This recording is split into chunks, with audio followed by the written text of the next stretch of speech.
Hello good morning friends, welcome back to my channel Maya's creations में मैं लता आप लोगों का ढेर सारा स्वागत करती हूँ। तो फ्रेंड्स, आज मैं ये सूट की कटिंग कर रही थी।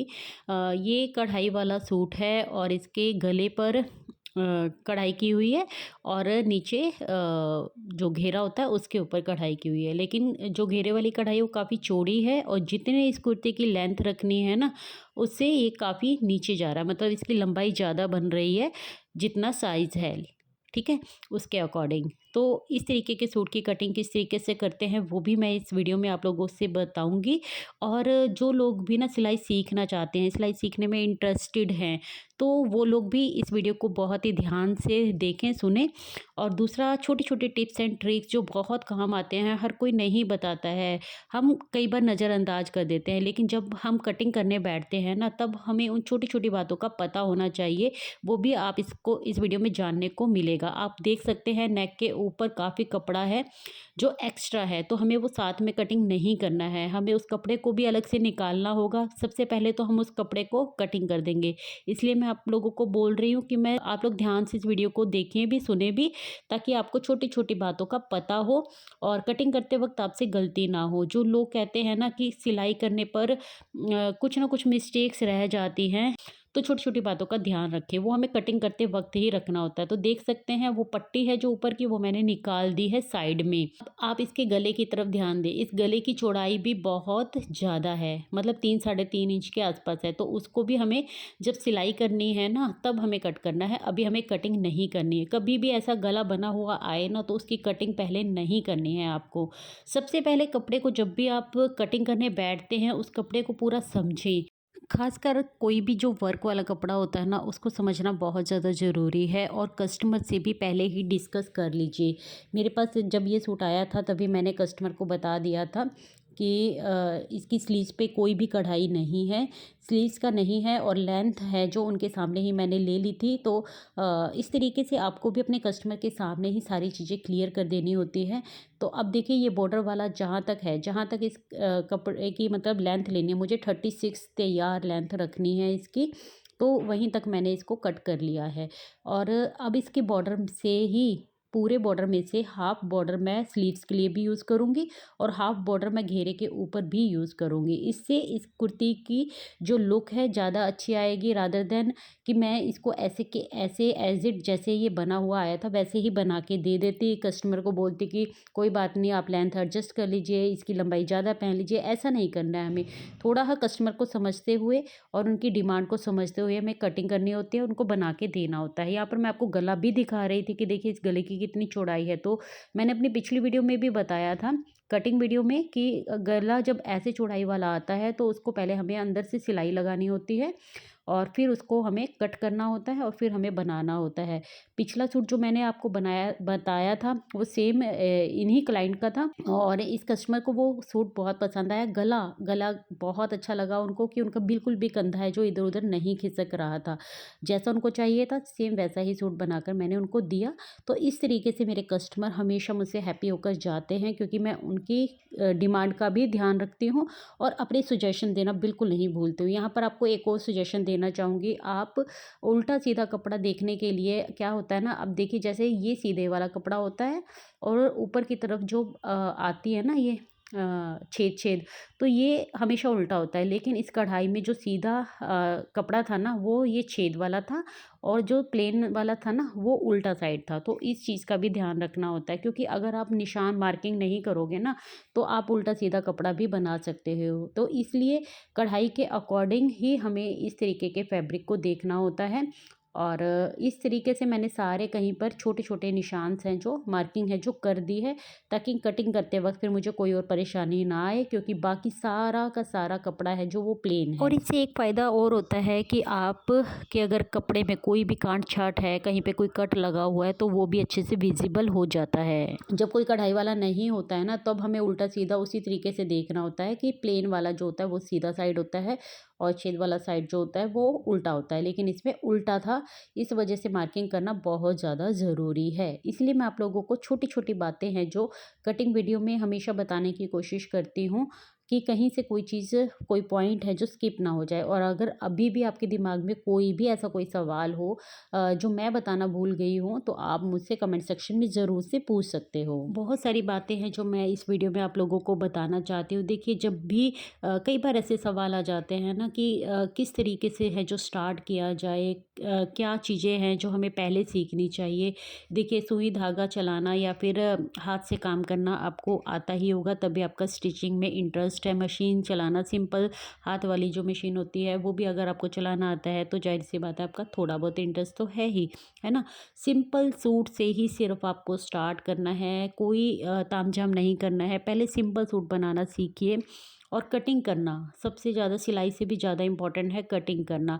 यहाँ पर मैं डिटेल में इस सूट की कटिंग आपके साथ शेयर नहीं करूँगी, क्योंकि ये सेम वही क्लाइंट के है जिसका मैंने पहले भी आपके साथ शेयर किया है वीडियो। अभी 3-4 दिन पहले ही शेयर किया। अगर आपने नहीं देखी है वो वीडियो, तो वो वीडियो भी जाके देख सकते हो, क्योंकि उसमें भी मैंने छोटी छोटी टिप्स एंड ट्रिक्स बताई है। हो सकता है जो इस वीडियो में बताना भूल गई हूँ वो उस वीडियो में मैंने बता दी हो, इसलिए वो भी जाके आप देख सकते हैं। सेम वही तीरा, वही शोल्डर, वही फिटिंग, सब कुछ वही है, इसलिए मैं यहाँ पर डिटेल में नहीं जाऊँगी। मैं आप लोगों को थोड़ा बताने की कोशिश करूँगी कि मैं अपनी वीडियो के माध्यम से ही कभी कभी आपके साथ कटिंग वीडियो और कोई भी अगर डिज़ाइन वाली ड्रेस या कुछ इस तरीके का बनाती हूँ तो मैं ज़रूर से शेयर करना चाहूँगी आपके साथ, और कर भी देती हूँ। लेकिन अगर आप सिलाई सीखने में इंटरेस्टेड हैं और सिलाई सीखना चाहते हैं, तो इसी तरीके से आप और भी वीडियोस हैं जो देख सकते हैं।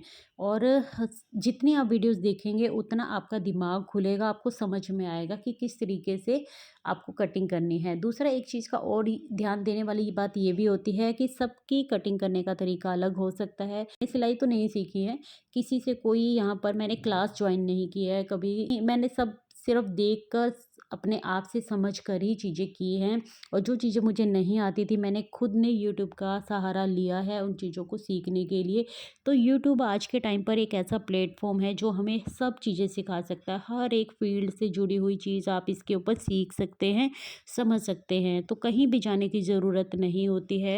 मेरे पास एक बार कमेंट भी आया था कि मुझे बाहर जाकर सिलाई सीखने की परमिशन नहीं है। तो कोई बात नहीं, अगर आपको बाहर जाके सिलाई सीखने की परमिशन नहीं है ना, आप घर बैठे ही बिना किसी को पैसे दिए, बिना कोई कोर्स ज्वाइन किए भी सिलाई सीख सकते हैं। बस आपके अंदर जज्बा होना चाहिए, आपके अंदर लगन होनी चाहिए सिलाई सीखने की। और अगर आप बिल्कुल ही बिगिनर हैं, सब कुछ आपको शुरुआत से ही सीखना है ना, तो आपके लिए मैं एक ही सजेशन देना चाहूँगी कि छोटी छोटी चीज़ों को बारीकी के साथ सीखने की कोशिश करें, क्योंकि वो आपकी बाद में जाकर ना बहुत काम आती हैं चीज़ें। फिनिशिंग उन्हीं से ही आती है। आपको तुरपाई करना अच्छे से आना चाहिए, आपको हुक आई पट्टी अच्छे से बनानी आनी चाहिए। छोटी छोटी बातों का ध्यान अगर आप रखते हैं ना, तो फिर आपकी सिलाई बहुत अच्छी फिनिशिंग के साथ होती है। और कटिंग पर भी हमेशा आपको ध्यान देना है, क्योंकि जितनी अच्छी कटिंग होगी उतनी अच्छी आपकी कपड़े की सिलाई होगी। तो आप पेपर पर भी ट्राई कर सकते हैं, बट मैंने ऐसा नहीं किया है। शुरुआत में मैंने 1-2 मतलब अगर आप बिल्कुल बिगिनर्स हैं ना, तो आप अखबार के पेपर भी ले सकते हैं, उसके ऊपर कटिंग करना, कुर्ती की कटिंग करना सीख सकते हैं। सबसे पहले आपको ब्लाउज़ पर नहीं जाना है, आपको कुर्ती पर ही जाना है। जब आपको एक सिंपल सूट अच्छे से बनाना आ जाए ना, फिर उसके बाद आप एक सिंपल ब्लाउज़ बनाना सीख सकते हैं। आपको सलवार बनानी नहीं आती है, तो पहले आप सलवार की कटिंग करना सीखें, और सलवार के बाद फिर आप पैंट प्लाज़ो की कटिंग करना सीखें। इस तरीके से आप कटिंग करना सीखेंगे और तो बिल्कुल ईज़ी है। और सलवार की कटिंग करना बिल्कुल आसान होता है, मैंने पिछली वीडियो में भी बताया है, और यहाँ भी मैंने कैमरा इसी तरीके से फ़ोकस किया है ताकि आप साथ के साथ है ना जो कटिंग भी देख सके और समझ सके। मैंने खुद ने देख देख कर ही चीज़ें समझी हैं, तो इसलिए अगर आपके अंदर जज़्बा होगा ना सीखने का, तो आप वीडियोस देख देख कर भी बहुत अच्छे से समझ सकते हैं। दूसरा, अगर आपके पास हाथ वाली ही मशीन है ना सिर्फ, तो उसके ऊपर आप अगर लगवा सकते हो तो पायदान लगवा लीजिए, क्योंकि पायदान से अगर आप अपने पैर सेट कर लोगे ना, तो आपके लिए काफ़ी अच्छा रहेगा। अगर आप ज़्यादा खर्चा नहीं करना चाहते हो, क्योंकि मुझे खुद पायदान चलाने नहीं आते थे, पायदान के चक्कर में फिर मैंने मोटर लगवाई। लेकिन आप अगर बिगनर हो ना, तो आप पहले मोटर पर मत जाना, क्योंकि फिर उसमें में स्पीड होती है तो उस तरीके से आपको थोड़ा रिस्की हो सकता है। लेकिन अगर आप पायदान चलाना 10 दिन भी प्रैक्टिस करोगे ना, आपको बहुत अच्छे से फिर पायदान वाली मशीन ही सेट बैठ जाएगी। तो उस तरीके से भी आप कर सकते हो। अगर आप बस अपने लिए ही सीख रहे हो, मतलब आपको किसी कस्टमर का काम नहीं करना है, तब आप हाथ वाली मशीन से भी सारे फ़ायदे उठा सकते हो, कोई दिक्कत नहीं होती है। तो आप अपनी हाथ वाली मशीन ही रखिए, कोई खर्चा करने की ज़रूरत नहीं है। खर्चे से ज़्यादा ज़रूरी होता है अपने काम को समझना, उसके ऊपर काम करना, है ना? जब शुरुआत में आप सिलाई सीखते हो तो आपको कपड़े की नॉलेज होना ज़रूरी होता है कि कटिंग करते वक्त किस तरीके से आपको कपड़ा बिछाना है। जैसे ये कढ़ाई वाला सूट कट रहा है तो आपको पता है कि इस तरीके से आपको लेना है। आपको पता होना चाहिए कि लेंथ क्या होती है, विड्थ क्या होती है, यानी कि लंबाई क्या होती है, चौड़ाई क्या होती है, आड़ा कपड़ा किसको कहते हैं, तिरछा कपड़ा किसको कहते हैं। इस तरीके से आपको पता होना चाहिए छोटी छोटी बारीक बातों का। और जब आप कटिंग करते हो तो फिर आपको उसको सूट को स्टिच भी करना होता है। जब आप बिगिनर होते हो ना, तो आपके सामने सिलाई मशीन भी एक प्रॉब्लम बनकर खड़ी हो सकती है। मान लीजिए आपका धागा फंस गया और किस तरीके से मशीन को चलाना होता है, ये छोटी छोटी चीज़ों का भी आपको ध्यान रखना होता है। आपको थोड़ा बहुत है जो मशीन को खोलना आना चाहिए। मान लीजिए आपके पास हाथ वाली मशीन है, उसके अंदर तेल कैसे देना है, कहाँ कहाँ उसको ऑयलिंग करनी होती है और किस तरीके से शीटल वगैरह है ना, ये सब चीज़ें खोल कर आप कैसे सफाई कर सकते हो, ये आपको समझने की ज़रूरत होती है। इसके लिए तमाम वीडियो हैं, ढेरों वीडियोस हैं यूट्यूब पर, आप जो चाहें, है ना, जो चाहे आज के टाइम पर आप सर्च कर सकते हैं और सीख सकते हैं। आपको फ़ायदा उठाना आना चाहिए हर एक चीज़ का। आज के टाइम पर मतलब सल्यूशन अवेलेबल है। यहाँ मैं एक और चीज़ समझा रही थी कटिंग करते वक्त कि जब आपने फ्रंट की लेंथ है जो पूरी पूरी ली है ना, तो आपको बैक की लेंथ करते वक्त ध्यान देना है। तो जो 2-2.5 इंच फोल्डिंग का होता है ना, वो कपड़ा एक्स्ट्रा लेकर चलना है। फ्रंट की जितनी कटिंग आपको नहीं करनी होती है बैक पार्ट की। जब शुरुआत में हम सिलाई सीखते हैं ना, तो हमें सीधी सिलाई लगाने तक में भी प्रॉब्लम आती है। इसलिए आपको सीधी सीधी सिलाइयाँ लगानी है जो आनी चाहिए। सबसे पहले आप सलवार बनाना सीख रहे हैं तो सीधी सीधी सिलाइयाँ ही होती हैं सलवार में, और फिर आप पोंछा बनाना सीख रहे हो। इस तरीके से आप धीरे धीरे करके सिलाई सीखते जाएंगे ना, आपका खुद हाथ है जो सेट बैठता जाएगा। आपको किसी की हेल्प की ज़रूरत नहीं है। यूट्यूब की हेल्प लीजिए, आप वीडियोज़ देखिए और अपने काम को निखारिए। आपको घर से बाहर जाने की भी ज़रूरत नहीं है। इस तरीके से आपको देखिए काम मिल जाता है, आपका टाइम भी पास होता है और टाइम आप सही जगह पर लगाते हो और फालतू का टाइम इधर-उधर वेस्ट नहीं करते हो। आपको जब आप काम करते हो ना, देखिए, तो आपको काम करने की ही आदत लग जाती है, लेकिन जब आप वेले रहने लग जाते हो ना, तो आपको फिर वेलेपन की ही आदत लग जाती है। इसलिए अच्छी आदतें सीखने के लिए ना मेहनत करनी पड़ती है। और बुरी चीज़ें तो क्या है, यानी कि फालतू में ही फ़ोन अगर हम देख देख के टाइम पास किए जा रहे हैं ना, तो उसका हमारे ऊपर कोई फ़र्क नहीं पड़ रहा है, बल्कि हम अपने जीवन के बहुत सारे सालों को वेस्ट करते जा रहे हैं। लेकिन अगर हम सही दिशा में सही तरीके से यूज़ करना सीख जाते हैं ना, देखिए गैजेट्स है ना हमारे यूज़ के लिए बने हैं, लेकिन आजकल उसका मिसयूज़ ज़्यादा होता है। मतलब फालतू में ही टाइम वेस्ट किए जा रहे हैं, गॉसिप किए जा रहे हैं, फ़ोन पे एक दूसरे की चुगलियाँ किए जा रहे हैं, लेकिन उसका सही इस्तेमाल नहीं कर पा रहे हैं। सही इस्तेमाल जिस दिन आप उस चीज़ का करने लग जाओगे ना, तो आप अपने आप ही अपने जीवन में बदलाव भी देखोगे। अब मैं बताती हूँ कि जब आपने सिंपल सूट बनाना सीख लिया है, उसके बाद आप सिंपल ब्लाउज़ बनाना सीखेंगे, उसके बाद आप खुद डिसाइड कीजिए कि आपको फिर किसके ऊपर जाना है। आपको पैंट बनाना सीखना है ना? प्लाज़ो क्या होता है या पैंट प्लाज़ो क्या होता है, इस तरीके से पैरेलल क्या होता है, और गाउन किस तरीके से बनाए जाते हैं, अम्ब्रेला की कटिंग कैसे की जाती है।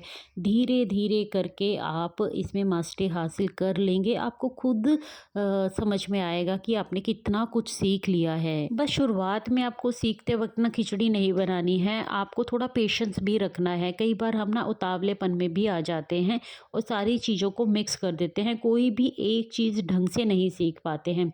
आपको जब सिंपल सूट बनाना सीखना है ना, तो आपको 3, 4, 5 और अपने आस-पास के फ्री में भी सिल सकते हो ना, तो फ्री में सिलिए। आपको सिलाई सीखनी है अभी, है ना? तो आपको उसको अच्छे से सीखना है। जब भी आप कोई एक चीज़ भी बनाना सीख रहे हैं ना, तो उसको पूरी फिनिशिंग के साथ सीखिए। ऐसा नहीं है कि बस आड़ी-टेढ़ी सिलाइयाँ लगाने आ गई और जिस तरीके से भी गलतियाँ उसमें आपके 50 हो गई, उसके साथ ही आपने उसको एक्सेप्ट कर लिया। आपको ऐसा नहीं करना है। अपनी जो एक-एक गलती होगी ना, उसको सुधारना है, उसको सीखना है, उसके ऊपर मेहनत करनी है कि वो कैसे हुई। फिर आपको दूसरे स्टेप के ऊपर बढ़ना है। छोटे-छोटे टास्क बनाइए, उसमें अचीवमेंट भी हासिल कीजिए, तब आगे बढ़िए। ऐसा नहीं है कि बस उनको उनकी गलतियों के साथ ही आप एक्सेप्ट किए जा रहे हो और उनको उनके हाल पे छोड़ दिए हो। मतलब जैसा सूट बन गया, वैसा ही आपने पहन लिया और अब फिर नेक्स्ट सूट काट लिया, उसको उसी तरीके से कर लिया और उसमें जो गलतियाँ पहले में हुई थी, दूसरे में भी सेम गलतियाँ रिपीट हो रही हैं। ऐसा नहीं करना है आपको। अपनी एक ही गलती को सुधारना है, यानी कि तीरा छोटा हो गया तो क्यों छोटा हुआ, तीरा बड़ा हो गया तो क्यों बड़ा हुआ, फिटिंग अच्छे से नहीं आई तो क्यों नहीं आई, कंधे गिर रहे हैं तो क्यों गिर रहे हैं। इन सब सारे सवालों के आंसर आपको कंप्लीट करने हैं। कोई भी चीज़ बीच में नहीं छोड़नी है। अधूरा ज्ञान कोई फ़ायदा नहीं होता है, अधूरे ज्ञान का। ज्ञान लेना है तो उसको अच्छे तरीके से लीजिए, है ना? क्लियर होना चाहिए आपके दिमाग में हर एक चीज़। सो फ्रेंड्स, ये छोटी-सी वीडियो मैंने बनाई थी आप लोगों की जानकारी के लिए। जो लोग बिगिनर्स हैं उनको मेरी ये छोटी-छोटी टिप्स एंड ट्रिक्स बहुत काम आने वाली हैं। और अगर आप मेरे चैनल पर पहली बार आए हैं, वीडियोस नहीं देखी हैं आज तक मेरी कोई भी, तो चैनल पर जाइए। और भी आपको बहुत सी अच्छी-अच्छी वीडियोस हैं जो इस चैनल पर मिल जाएँगी। चैनल को अभी तक सब्सक्राइब नहीं किया है तो आज इस चैनल को सब्सक्राइब करके ही जाइएगा यहाँ से। और वीडियो पसंद आई हो तो लाइक कर दीजिएगा और कमेंट करके भी मुझे बता सकते हैं कि आज की वीडियो आप लोगों को कैसी लगी। कुछ भी सवाल हो आपके मन में, कोई भी डाउट हो, तो वो भी आप मुझसे पूछ सकते हैं। वीडियो को हाइप देना बिल्कुल मत भूलिएगा। मैं मिलती हूँ कल एक न्यू वीडियो के साथ। तब तक के लिए take care, bye bye, thanks for watching guys. यहाँ जाते-जाते मैं आपको एक और बात बताना चाहती हूँ कि अभी आप वीडियो में देख सकते हैं कि स्लीव्स की कटिंग हो रही है और इस स्लीव्स में ना जोड़ आया है। तो जब भी आपकी स्लीव्स में जोड़ आता है ना, तो उस जोड़ को आपको बैक साइड करना होता है। दोनों की दोनों स्लीव्स में आपके जोड़ हैं जो एक साथ आने चाहिए और मतलब बैक में जाने चाहिए। आपको कभी फ्रंट में ये जोड़ नहीं करने होते हैं। जब हम बिगिनर होते हैं ना, तब हमें इस बात का पता नहीं होता है। हम कई बार जोड़ है जो फ्रंट में कर देते हैं, फिर उससे सूट की जो फिनिशिंग है ना, अच्छी नहीं लगती है देखने में। इसलिए मैंने सोचा आप लोगों को जाते जाते ये बात भी समझा देती हूँ।